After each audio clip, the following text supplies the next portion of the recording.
সকলে জবানটা খুলে মায়ার সুরে যিনি আমার হায়াত এবং মৌতের মালিক, যিনি আমার আপনার রিজিকের মালিক, যিনি আমার আপনার সবকিছুর মালিক, সেই মালিকের শুকরিয়া আদায় করে জোরে সোরে একবার বলেন আলহামদুলিল্লাহ। ভাইরা আমার, আমি যে সম্পর্কে আলোচনা করতেছিলাম শবে বরাত সম্পর্কে, বান্দার কি করণীয়, এই সম্পর্কে নবী করিম সাল্লাল্লাহু আলাইহি ওয়াসাল্লাম পবিত্র হাদিস শরীফের ভিতরে বলেছেন, قال قال رسول الله صلى الله عليه وسلم إذا كانت ليلة النصف من شعبان فقوموا لها وصوموا يوما فإن الله تعالى ينزل فيها لغروب الشمس إلى السماء الدنيا فيقول ألا من مستغفر فأغفر له، ألا من مسترزق فأرزقه، ألا من مبتل فعوفيه، ألا كذا ألا كذا حتى يطلع الفجر। হযরত আলী রাদিয়াল্লাহু তাআলা আনহু বলেন, নবী করিম সাল্লাল্লাহু আলাইহি ওয়াসাল্লাম বলেছেন, যখন শবে বরাতের রাত্র আসবে তখন তোমরা এই রাত্র জাগরণ করে আল্লাহর ইবাদত করো আর পরের দিন একটা রোজা রাখো। কারণ আমার আল্লাহ পাক রব্বুল আলামিন এই শবে বরাতের রাত্রে প্রথম আসমানে এসে অবতীর্ণ হন আর বলতে থাকেন, কে আছো ক্ষমা প্রার্থী, আমি তাকে ক্ষমা করে দেব। কে আছো রিজিক অন্বেষণকারী, আমি তাকে রিজিক দান করব। কে আছো বিপদ আপদ বালা মুসিবতে গ্রেফতার, আমি তাকে বিপদ মুক্ত করব,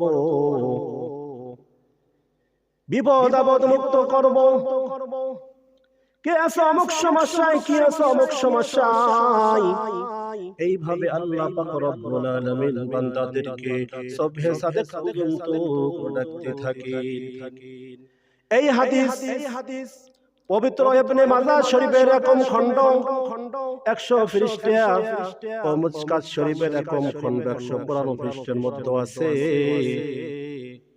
তাই আমার দিনদার ইমানদার প্রিয় মুসলমান ভাইরা, এখানে হাদিস শাস্ত্রের প্রধান 6খানা কিতাব আছে, যাহাকে সিয়াসিত্তা বলা হয়।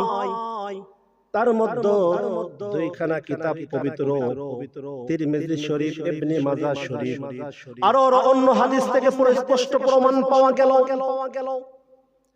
শবে বরাতের রাত একটি বরকতপূর্ণ ফজিলতের রাত। কারণ আমার বান্দারা যদি এই রাত্রে খালিস দিলে আল্লাহর কাছে যদি কান্নাকাটি করতে পারে, তাহলে আমার আল্লাহ পাক রব্বুল আলামিন তার বিগত জীবনের সমস্ত গুনাহ খাতা আমার আল্লাহ তাআলা মাফ করে দেবে। যে রাত্রে আল্লাহ পাক রব্বুল আলামিন বান্দার গুনাহ মাফ করার জন্য প্রথম আসমানে এসে অবতীর্ণ হন। সুতরাং এই বরকতপূর্ণ রাত ও ফজিলত থেকে আমাদের মাহরুম থেকে সরে যাওয়া উচিত নয়। যারা বলে শবে বরাত বলতে কিছু নাই, তাদের আকীদা কোনো মতেই ঠিক নাই। কথা বলুন ঠিক কিনা? এই হাদিস তিরমিজি শরীফ, ইবনে মাজাহ শরীফ, মিশকাত শরীফের অন্যান্য হাদিসগুলো খুলে দেখেন, স্পষ্টভাবে বুঝে আসবেন। শবে বরাতের রাত্রে আল্লাহ পাক রব্বুল আলামিন যাদের দোয়া কবুল করবেন না, যাদের গুনাহ মাফ করবেন না, যাদের দিকে আল্লাহ পাক রব্বুল আলামিন রহমতের দিকে নজরে তাকাবেন না, তাদের নাম নিচে উল্লেখ করা হলো মুশরিক, মুশাহিন, কাতিউর রহিম, মুসবিল হাবফুল লিওয়ালিদাইহি, মুদমিনু খামরিন, শাহিদ কাহিন, শারাতিউন, সাহিবু কুবাতিন, উশশারুন, আরতিবা, মা সাবাতা বিসুন্নাহ নামক কিতাবের 205 পৃষ্ঠার মধ্যে 12 প্রকারের মানুষকে উল্লেখ করা হয়েছে। শবে বরাতের রাতে আল্লাহ পাক রব্বুল আলামিন যাদের কবুল করবেন না, যাদের গুনাহ মাফ করবেন না, যাদের দিকে রহমতের নজরে তাকাবেন না, তাদের নাম হলো নাম্বার 1 মুশরিক। অর্থাৎ আল্লাহ পাকের সহিত শিরক করেনওয়ালা নারী পুরুষের গুনাহ কখনো মাফ করবেন না। 2 নম্বর হলো মুশাহিন, অর্থাৎ বিদআতি অথবা দুশমনি করনেওয়ালা ব্যক্তি। 3 নম্বর হলো কাতিউর রহিম, অর্থাৎ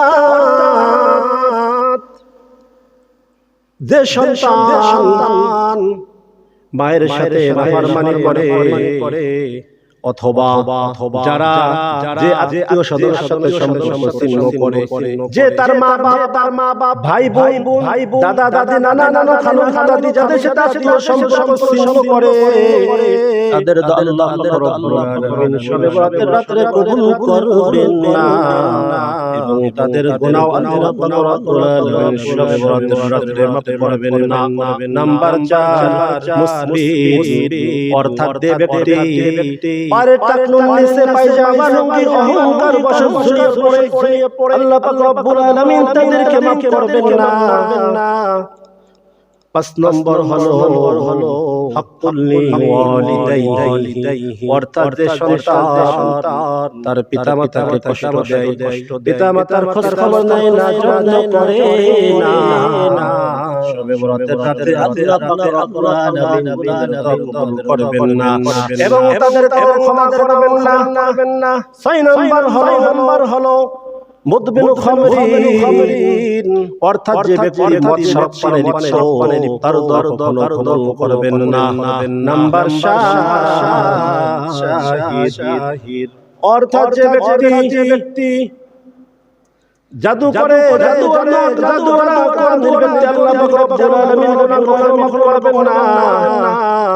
8 নম্বর হলো কাহিন, অর্থাৎ যে ব্যক্তি কোনো গণনা করে বলে এটা হবে না, আল্লাহ পাক রব্বুল আলামিন তার কবুল করবেন না এবং শবে বরাতের আল্লাহ পাক রব্বুল আলামিন তাকে ক্ষমা করবেন না। 9 নম্বর হলো শারতিউ, অর্থাৎ যে জালেম করে জুলুম নির্যাতন অবিচার করে, আল্লাহ রব্বুল আলামিন শবে বরাতের রাতে তাকে ক্ষমা করবেন না, তার গুনাহ মাফ করবেন না।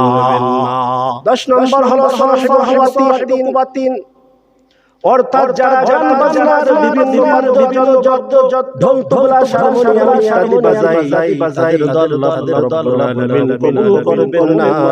11 নম্বর হলো অর্থাৎ যে ব্যক্তি জনগণ থেকে আদায় করে, তাদের আল্লাহ রব্বুল আলামিন কখনো কবুল করবেন না।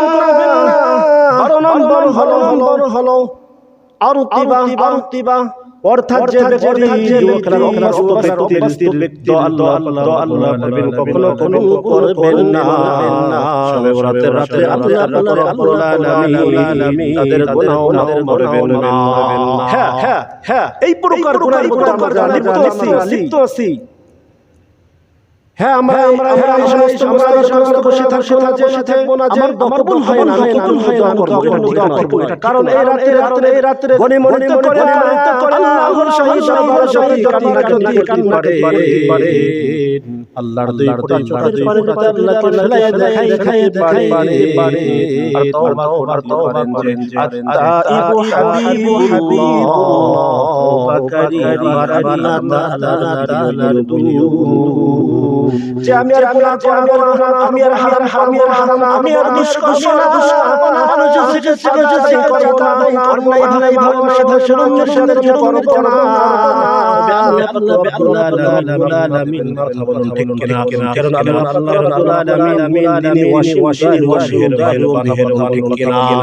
শবে বরাতের রাতে আমাদের অনেক লোক অনেক রুশুবাত কুপরতার মধ্যে লিপ্ত থাকে, সেই সব গুনাহ থেকে জন্য প্রসিদ্ধ কিতাব মাজারিসুল আরজাল হয়েছে, والحق أن المؤمن إذا استغل في تلك القصة بأنواع العبادة من الصلوات والتلاوة والذكر والدعاء ولا يكره وأما الاجتماع فيها مساجد وعن الصلاة من الكثير كما هو في زماننا فيكرد আসল হলো রাতের কোনো বান্দা যেমন কোরআন করা জিকির দরদের